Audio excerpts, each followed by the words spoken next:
अब सवाल है कि ट्रंप की जीत के साथ खान को क्या फायदा होगा और इमरान खान की रिहाई से ट्रंप को क्या फायदा होगा। आप देख सकते हैं कि जैसे जब खान साहब का दौर था तो अफगानिस्तान से फौजों को वापस बुलाया गया। वो भी आप कह सकते हैं कि खान साहब का जो दौरे हुकूमत था, उनकी ट्रंप के साथ जो मीटिंग्स हुई उसमें आप देखें कि सारी फौजों को वापस बुलाया गया। आप देख सकते हैं कि जब बारक ओबामा 2 दफा सदर बनते हैं, उससे पहले जॉर्ज बुश ने जितनी भी फौजें अफगानिस्तान के अंदर भेजी होती हैं, बारक ओबामा कहता है कि इतनी ज्यादा फौजों की जरूरत नहीं है, इनको कम करना पड़ेगा। मगर जैसे ही पेंटागन वाले जनरल्स या उनके चीफ ऑफ आर्मी स्टाफ या उनके तर्जमान उनको ब्रीफिंग देते हैं तो वो और ज्यादा फौजी उधर भेज देते हैं। यानी डीप स्टेट को फॉलो करते हैं। हर मुल्क के अंदर एक डीप स्टेट होता है। डीप स्टेट जो है बेसिकली एस्टेब्लिशमेंट के जो खास लोग होते हैं, वो जिस तरह की ब्रीफिंग सदर को या प्राइम मिनिस्टर को देते हैं, अगर उनकी समझ में आ जाए कि ठीक है जी, ये जो अपना कौमी सलामती या मुल्की सलामती की बात कर रहे हैं, तो फिर डेफिनेटली हमें इसको फॉलो करना पड़ेगा। ये पॉलिसीज होती हैं।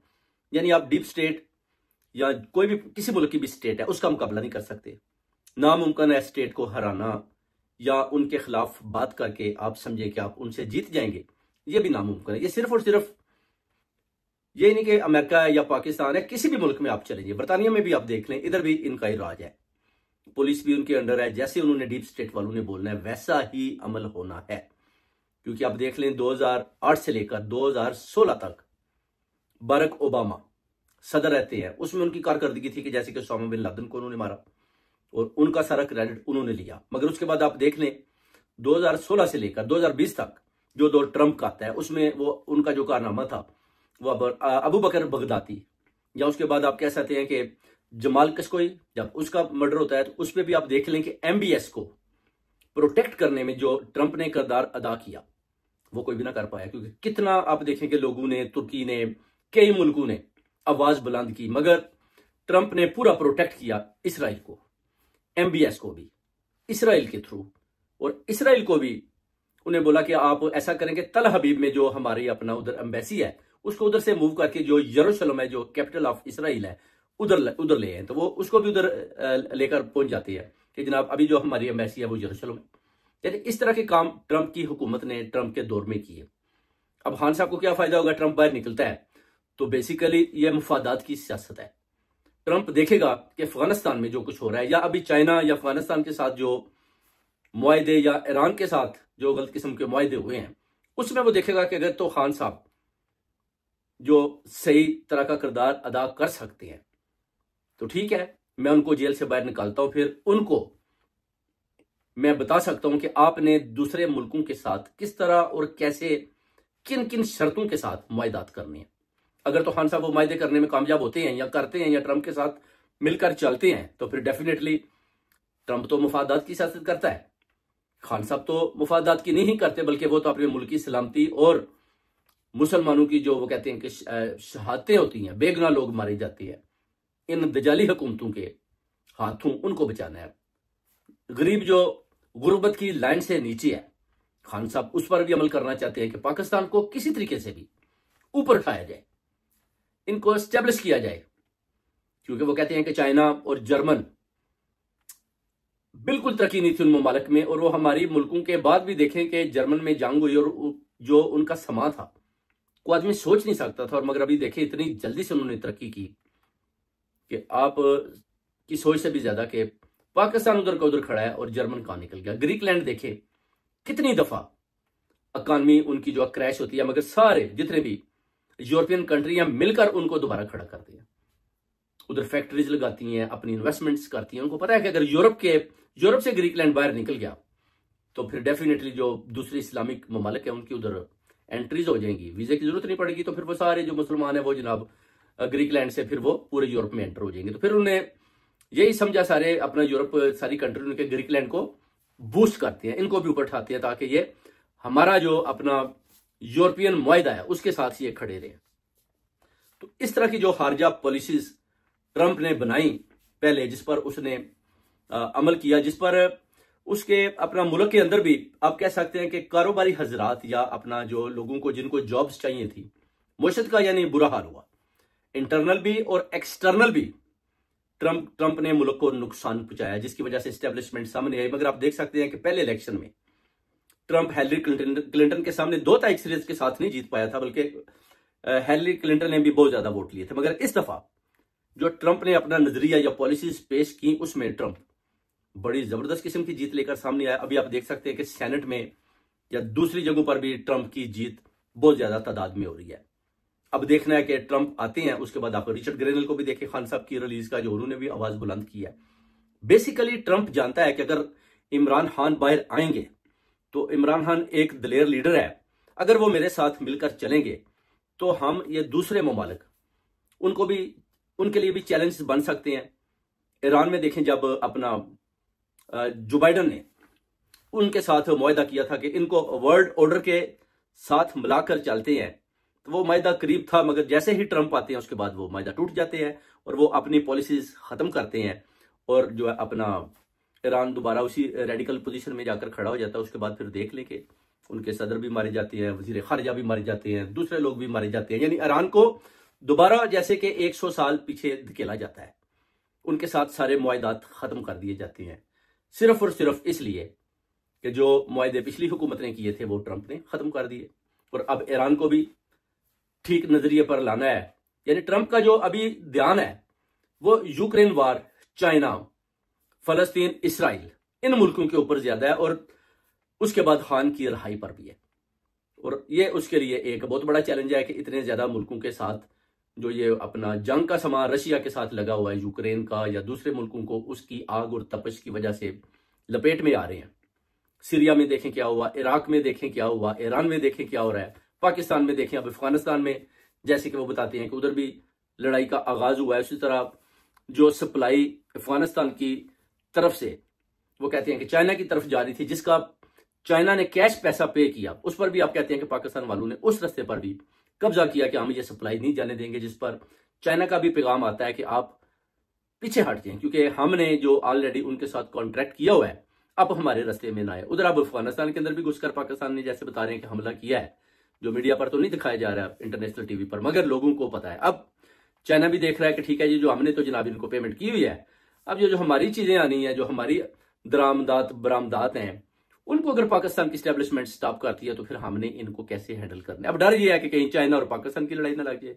और ये जो है अपना जो अमेरिका है, अब ये भी दिजाली कुव्वत है। अब पाकिस्तान के लिए अब सिर्फ और सिर्फ अमेरिका बहुत इंपॉर्टेंट हो चुका है, क्योंकि अगर उनको पता है कि चाइना के साथ लड़ाई लगी तो ये भी एक एटमी ताकत है, और अमेरिका भी चाहेगा कि अगर पाकिस्तान एटमी ताकत है तो पाकिस्तान को अगर चाइना के साथ इनकी वार करवा देते हैं, जैसे कि इससे पहले ईरान और इराक की इन्होंने आपस में लड़ाई करवाई, दोनों मुल्कों को कमजोर किया, तो इस तरह वो ढूंढ रहे हैं कि कोई ऐसा अल्टरनेटिव मुल्क मिले जो जोरी ताकत भी रखता हो और जो चाइना के साथ किसी तरीके से लड़ाया जाए। और वो उन्होंने पाकिस्तान को बेसिकली इसलिए पैसा भी दे रहे हैं और इनको सपोर्ट भी कर रहे हैं और इमरान खान की बातें भी मान रहे हैं और इमरान खान की रिहाई की बात भी कर रहे हैं। उनको पता है कि नवाज शरीफ, शहबाज शरीफ, इन हुकूमतों में, इन लीडरों में इतना दम नहीं कि किसी मुल्क के साथ ये जंग बती कर लें।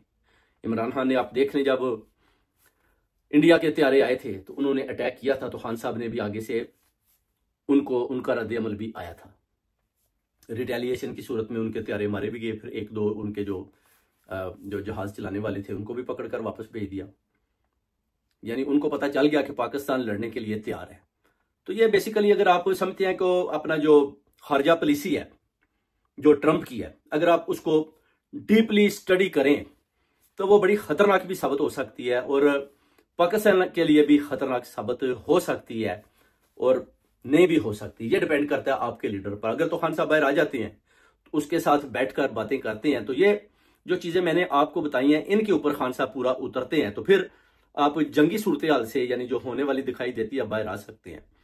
और अगर ट्रंप अपने फैसले सामने रखता है, अपनी शराइत सामने रखता है, तो फिर देखना है कि खान साहब अगर उन शराइत पर पूरा नहीं उतरते तो फिर मुल्क को किस तरफ लेकर जाना है और वो कौन सा लीडर है जो इस मुल्क को बचाएगा। इससे पहले भी मुशर्रफ के दौर में आप देख लें कि जॉर्ज बुश तो मुशर्रफ का नाम भी नहीं जानता था, वो कहता था कि chief of army staff, general की तरह पाकिस्तान का। बाद में मुशर्रफ के साथ उनकी बड़ी दोस्ती हुई, फिर उनको पैसा भी खुला दिया गया और जो डीप स्टेट के जो मफादात थे उन पर भी मुशर्रफ ने अपना उनकी शराइत पर पूरा उतरे, बल्कि बड़ा डीपली पूरा उतरे और उनको बड़ा खुश किया और बहुत ज्यादा पैसा लिया, जिससे पाकिस्तान की मुशत भी ठीक हुई और अवाम ने भी मुशर्रफ को सलूक किया। मगर आप देख सकते हैं कि मुशर्रफ ने भी पाकिस्तान के मुख्तलिफ हिस्सों से लोगों को उठा उठाकर उनको दहशतगर्दों का नाम देकर अमेरिका के आगे बेचा।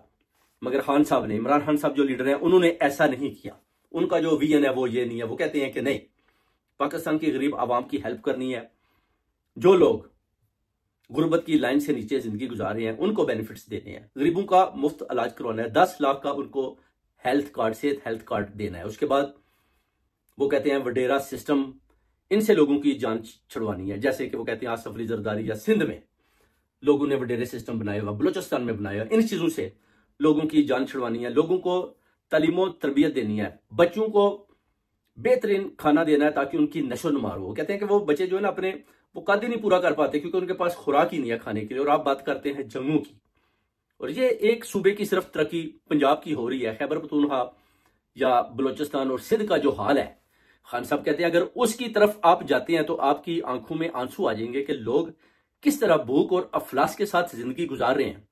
मगर इधर आप अगर देखें तो मरियम नवाज, नवाज शरीफ, शहबाज शरीफ, आसफ अली जरदारी या बिलावल जरदारी, ये जो लोग हैं वो कहते हैं कि वडेरे जो जितने हैं, यानी ये 3% या 10% जितने भी चोर और डाकू हैं, इनकी अगर आप जिंदगियां देखें तो बड़ी शहाना।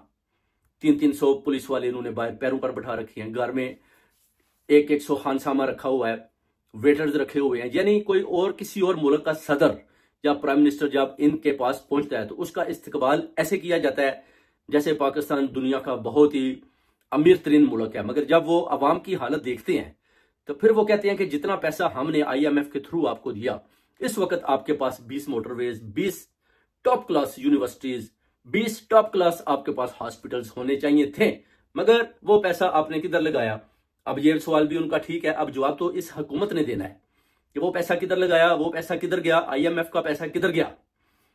अब खान साहब की जैसे ही आप देखें कि उनकी गिरफ्तारी होती है, उसके बाद भी 12 अरब डॉलर खजाने में पड़ा होता है, बाद में वो भी जनाब गायब हो जाता है। उसके बाद IMF की आप देखें कितनी दफा किस्तें पाकिस्तान के अंदर आई, मगर कोई एक भी पाकिस्तानी ये बता दे कि पाकिस्तान के अंदर गुर्बत कितनी खत्म हुई, खुशहाली कितनी आई, जो अपना बेरोजगारी थी वो कितनी खत्म हुई, लोगों में कितनी खुशियां आई, कितनी गमियां आई, पाकिस्तान की जो इंटरनेशनल एयरलाइन है वो बंद क्यों पड़ी है, पैसा किधर है।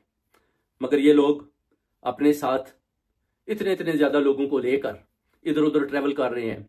जो सैलाबों में पैसा आता है वो भी खा जाते हैं, जो जल्जलों में आता है वो भी खा जाते हैं, जो बाहर के अमीर तरीन मुल्क मदद करते हैं, प्राइम मिनिस्टर अकाउंट में पैसा आता है वो भी ये खा जाते हैं। उसके बाद ये बाहर जाकर देखें इन्होंने अपना प्रॉपर्टीज, जायदादें बनाई हुई हैं और बिल्कुल ये अपनी मौत को भी भूल चुकी हैं। इनको समझ नहीं आ रही कि अब तो उम्र के आखिरी हिस्सों में है, मगर पैसा और जायदादें बनाते जा रहे हैं। दुबई में देखें, अमेरिका में देखें, ऑस्ट्रेलिया में देखें, बेल्जियम में देखें, इंग्लैंड में देखें, जितने भी सियासतदान हैं, जितने भी जर्नैल हैं, बड़े बड़ी प्रॉपर्टीज बना रही हैं, बड़े बड़े बिजनेस कर रहे हैं, मगर ये भूल चुके हैं कि एक दिन इस मुल्क से इन्होंने भी इस दुनिया से सफर करना है और उसका हिसाब किताब भी देना पड़ेगा। अब फैसले की घड़ी आ चुकी है। ट्रंप ने भी अब 25 जनवरी को हलफ बर्दारी करनी है। खान साहब को भी इनविटेशन दी जा चुकी है।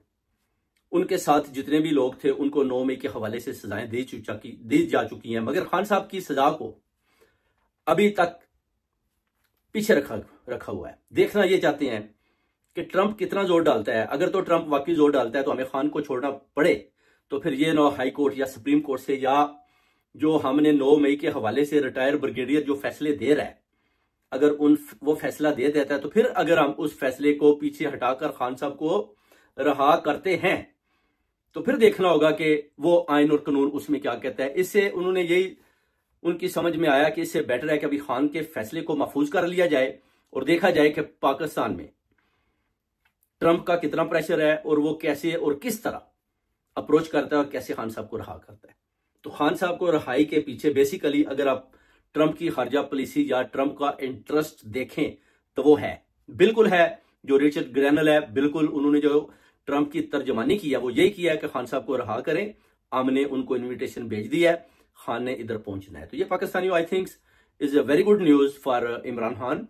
और ट्रंप ने जो इस बारे में जो बात की है कि रिलीज इमरान खान या रिचर्ड ग्रैनल के थ्रू जो या मैल्यू मिथलर के जरिए जो पैगाम भेजा है वो आई थिंक जबरदस्त है और इनको चाहिए कि जल्दी जल्दी उस पर अमल करें और खान साहब को रहा करें।